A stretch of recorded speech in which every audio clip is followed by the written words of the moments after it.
Hi YouTube, this is Tisha Mahar. Today I want to answer a question that one of you sent me, and the question was, how should I structure my nutrition based on my exercise or my training? And though I wish that there was one simple answer to this question, like I often say, it depends. But I do have some thoughts for you. So the first thing I would ask you is, what is your goal? Is your goal to lose weight? Is your goal to gain weight, as in muscle, or just simply to improve your endurance or your performance? That's the most important thing, because in order for you to be successful at achieving that goal, your intake has to be in alignment. So if your goal is to lose weight, you're going to need less food than if your goal is to put on muscle overall. You'll need less food or more food. So establish that first and make sure that there's synchronicity there.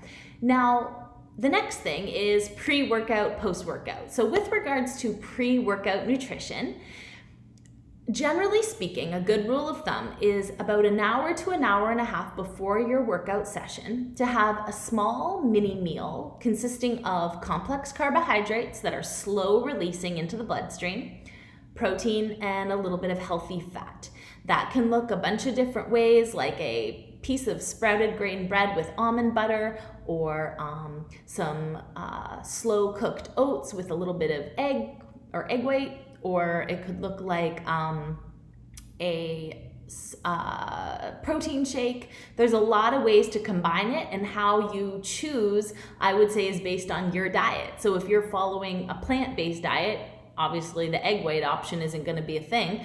Or if you're following a ketogenic diet, you're probably going to leave the carbs out altogether.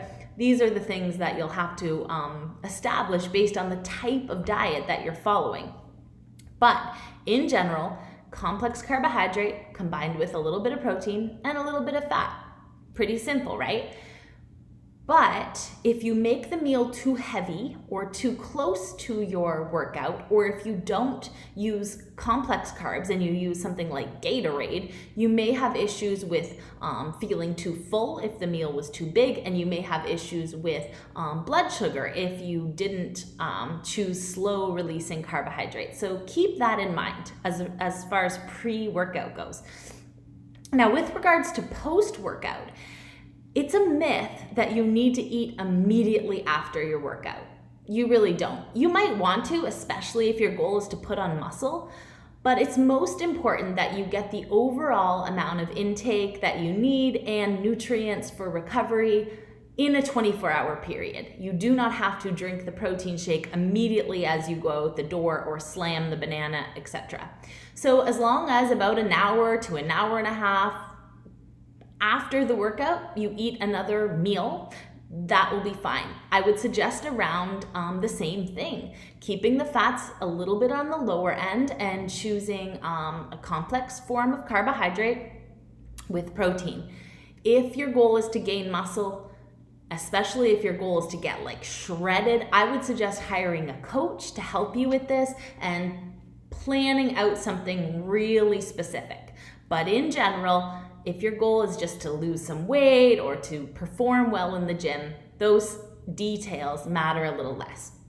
The next thing that I want to just mention to you is that it's not always necessary to eat before a workout.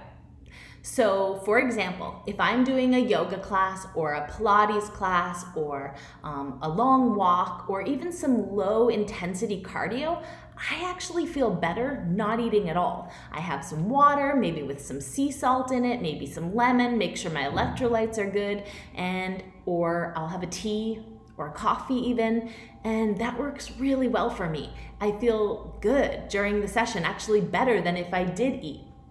If, however, you have blood sugar issues or you struggle with hypoglycemia, I wouldn't recommend working with a fasted training protocol. I would say to first address why you have hypoglycemia, and then maybe later that could be an option. So that might be something to experiment with. See how you feel if you don't eat before a yoga class or a walk or whatever. Whatever your low intensity training is. So if you feel like you need more help in terms of dialing in specifically what you should do according to your goal, join my Facebook group. It's free to be in the group, and I offer advice in there on a daily basis. So join my group, Tisha's group, send the request and I'll accept you. And then you can post your question or what your specific goal is, and I would be happy to give you some feedback about what I would suggest according to your specific goal. But in general, I hope that this has been helpful and gives you some ideas of things to work with. Thank you as always for watching, and I'll see you next week for another video topic, something health related, nutrition related, yoga related, because that is my jam. Have a great week, you guys. See you soon.